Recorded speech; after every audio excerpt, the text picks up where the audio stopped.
Permettez-moi tout d'abord, évidemment, de vous remercier sincèrement, chaleureusement, parce que votre présence ce soir compte beaucoup. Alors, évidemment, nous avons passé une année qui a été intense. Nous sommes au seuil, comme il se doit, d'une nouvelle année. Donc, je formule mes vœux les plus sincères pour cette nouvelle année 2019. Je crois qu'elle ne sera pas moins parsemée d'épreuves. Alors, ce soir, je veux vous faire un très court discours, environ 1h30. Je vais le faire avec la vite. Voilà. Ce n'est pas ce soir. Je serai très court, je vous rassure, et puis on aura ensuite un échange plus convivial. Il y a un an, j'étais nommé porte-parole. Avec le succès que l'on sait, je crois que dans l'histoire de la Ve République, j'ai dû être le porte-parole le moins bavard, mais le plus médiatisé. Depuis, l'eau a coulé sous les ponts, j'ai sillonné nos départements, j'ai été de Stein en Seine-Saint-Denis à Hénin-Beaumont, de la campagne mosellane à Tarbes, aussi essayer d'échanger avec des progressistes ailleurs en Europe, à Vienne, à Oslo, à Londres, dans d'autres capitales. Et d'ailleurs, ils regardent souvent, on n'en a pas conscience en France, mais ils nous regardent souvent, nous, Français, avec beaucoup d'anxiété. Ils se demandent ce que l'on peut proposer pour l'Europe. J'ai fait tout cela parce que je pense que le sens d'un engagement politique, et je vous le dis franchement, on est entre nous, j'avais besoin de le retrouver. C'est d'être tout simplement sur le terrain, c'est d'être tout simplement auprès des siens, auprès de celles et ceux qu'on aspire à représenter. Et puis c'est aussi de rencontrer tant de nouveaux visages. Et vous me faites ce soir la joie et l'honneur d'être réunis. Mais je veux aussi prendre un instant ce soir pour parler du moment que nous vivons, que nous traversons. Parce que c'est vrai que ça fait depuis plusieurs semaines que les rues de notre capitale, les ronds-points de nos régions sont en quelque sorte assaillis par une étrange coalition. Alors, il y a actuellement des factieux, des agitateurs, et dans notre République, force doit toujours rester à la loi. Mais au-delà de cette minorité, je crois qu'il y a aussi, dans ce qui se déroule sous nos yeux, des racines bien plus profondes que ce que l'on a bien voulu dire, à savoir un centime de plus ou de moins à la pompe. Au fond, ces racines, si l'on regarde bien, sont les mêmes que celles qui ont conduit au Brexit au Royaume-Uni, sont les mêmes qui ont conduit à l'élection de Trump aux États-Unis et qui aujourd'hui saisissent tant de nos démocraties en Europe et jusqu'au Brésil, imaginez-vous. Ces racines, c'est tout simplement une révolte de classe moyenne qui n'adhère plus dans la mondialisation, dans la construction européenne, tout simplement parce qu'elle s'estime perdante dans ce nouveau monde. Alors que demande-t-elle?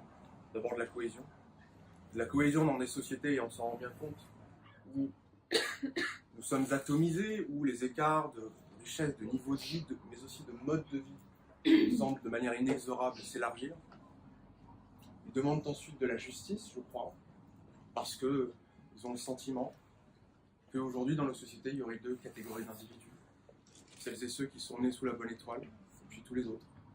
Ils ont le sentiment que cette Europe, dont je parle dans le livre, cette mondialisation, au fond, profiterait toujours eux-mêmes. Et puis enfin, je crois qu'ils demandent aussi, et c'est important de comprendre, tout simplement à exister, à être considérés avec dignité, à participer, alors que la politique leur paraît, c'est vrai, si lointaine et parfois si hautaine. Ces sentiments-là, nous les partagions ou non, ils existent. Donc je crois que nous devons les respecter et y répondre. Justement, c'est précisément dans ce moment, un moment de basculement, que j'ai voulu publier ce livre Génération Europe.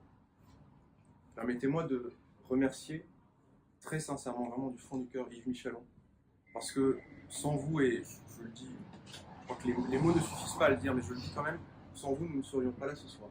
Sans vous, il n'y aurait pas eu ce livre, il n'y aurait pas eu ce projet. Et je sais votre attachement à la liberté, à la démocratie, vous avez tant œuvré pour ces militants en Europe de l'Est. Et donc je veux vous dire, au nom de tous ces militants, merci, pas simplement pour ce livre, mais pour tout ce que vous avez fait et que vous allez continuer à faire. Merci à vous.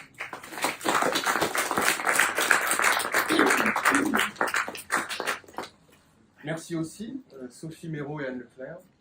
Sophie, je ne vous vois pas, Sophie, parce que vous m'avez accompagné, soutenu, de l'écriture jusqu'à la publication du livre, et on ne révélera pas les coulisses, mais merci. J'ai tenu à mener ce projet à bien parce que, au fond, c'est un plaidoyer, c'est un cri d'alarme, mais c'est aussi un cri d'espoir, ce livre Génération Europe. Et parce que, je l'écris parce que je ne veux pas qu'au lendemain des élections européennes, nous soyons tous saisis d'une gueule de bois. La même exactement qui s'est produite, encore une fois, au Royaume-Uni ou aux États-Unis. Parce que je suis quand même convaincu que dans la période qui arrive, même si elle est difficile, il est faux de dire que notre alternative serait uniquement entre aimer l'Europe telle qu'elle est et telle que parfois elle dysfonctionne, ou simplement la quitter. Ce n'est pas vrai. Nous avons justement en 2019 une chance historique de refonder cette Europe pour répondre à toutes ces aspirations, à toutes ces attentes qui se sont exprimées, certaines en silence, d'autres avec plus de violence ou de colère. Des aspirations, je l'ai dit, à la cohésion, à la justice ou à la protection. Et je l'ai aussi publié parce que je crois qu'il y a une conviction que l'on partage, c'est qu'on ne répondra pas à tous ces grands problèmes que sont le changement climatique, l'évasion fiscale, j'en parle dans le livre, vous le verrez. On n'y répondra pas uniquement au niveau national. Il faut avoir l'humilité et la lucidité de le dire aussi à nos concitoyens. Il faudra sur bien des domaines agir ensemble, en européen, si on veut être à la hauteur du XXIe siècle. Et là, je ne pourrais pas ici dévoiler la liste exhaustive des propositions que contient le livre. D'ailleurs, mon éditeur m'en voudrait, il aurait raison. Mais je crois vraiment que dans ce débat, notre génération a des choses à dire et que peut-être elle détient une part lucide de la réponse à la crise du politique que nous vivons aujourd'hui. N'oublions jamais que nos pères fondateurs ont voulu l'Europe parce qu'ils savaient le prix de la guerre. N'oublions pas non plus que la génération qui les a suivis, celle des continuateurs, celle de Kohl, celle de Mitterrand, avait compris que nous pourrions poursuivre nos épopées nationales à travers la construction européenne. Aujourd'hui, nous sommes les héritiers de cette histoire, les héritiers de ce legs qui nous est transmis. Il est certes imparfait, et on peut le critiquer, on doit d'ailleurs le critiquer, mais il appartient tout simplement à chaque génération de le perfectionner et de le réinventer. Et quand je vois, je repense à tous ces jeunes qu'on croise partout et qui se disent, au fond, déterminés à mener tous leurs projets, je crois qu'on peut franchement, malgré les vicissitudes du moment, être optimiste pour notre avenir. Et je suis certain qu'on aura la force de trouver en nous la possibilité d'être cette génération des refondateurs. En tout cas, c'est le message de ce livre, vous le découvrirez, je l'espère, et c'est le message que je porterai dans les semaines et dans les mois qui viennent. Comme vous l'imaginez, dans cette bataille qui s'engage, je prendrai toute ma part de responsabilité, avec ma personnalité, mon parcours, mon énergie, mes convictions aussi. Ces convictions, comme beaucoup d'entre vous, je ne les ai pas choisies. C'est la vie qui les a forgées. Quand j'avais 16 ans, dans ma chambre d'ado, je suivais ma première campagne présidentielle. C'était en 2007. J'avais certes quelques désirs d'avenir, mais je ne savais pas où je serais 12 ans plus tard. Donc au fond, jeune de Montreuil, puisqu'on en a tant parlé, pour moi, ce ne sera jamais une injure. Parce que c'est tout simplement une réalité. Celle que vivent tant de jeunes dans ce pays et dans d'autres, et qui aspirent tout simplement à prendre leur place, toute leur place dans la République. J'ai fait, je crois que c'est rappelé d'ailleurs sur la 4e de couverture, mon parcours m'a permis de connaître la ZEP, et puis l'école privée, la fac, et puis Sciences Po, et puis l'État, effectivement. Donc je crois dans le travail, bien sûr, je crois dans l'égalité des chances républicaines, mais je sais aussi que pour beaucoup, elle reste une promesse non tenue. Et donc, si aujourd'hui je suis si fier d'être engagé à La République En Marche, c'est justement parce que ce mouvement a su lever une vibrante espérance de changement dans notre société, précisément pour en finir avec cette assignation à résidence, avec ce cloisonnement qui fait que des femmes et des hommes, au fond de bonne volonté, n'osaient pas s'engager ou s'élever. Je crois que c'est à nous aujourd'hui d'être dignes de cette promesse. Alors je veux conclure humblement, puisque je vous ai promis un échange. Bref, je veux conclure humblement en vous disant que je ne sais pas ce qu'il adviendra demain. Je crois que nul ne peut le savoir, ni pour notre pays, ni pour notre Europe. Car rien n'est jamais écrit à l'avance, rien n'est jamais acquis. Il faudra s'en souvenir.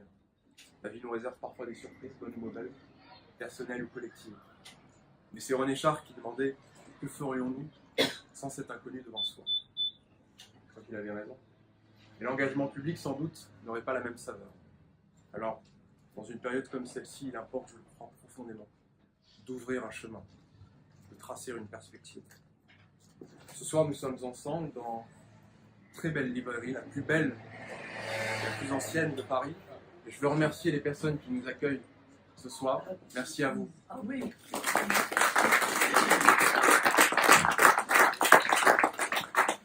Merci de nous accueillir dans ce lieu, un tel lieu chargé d'histoire, parce que demain, ce sera à nous de l'écrire.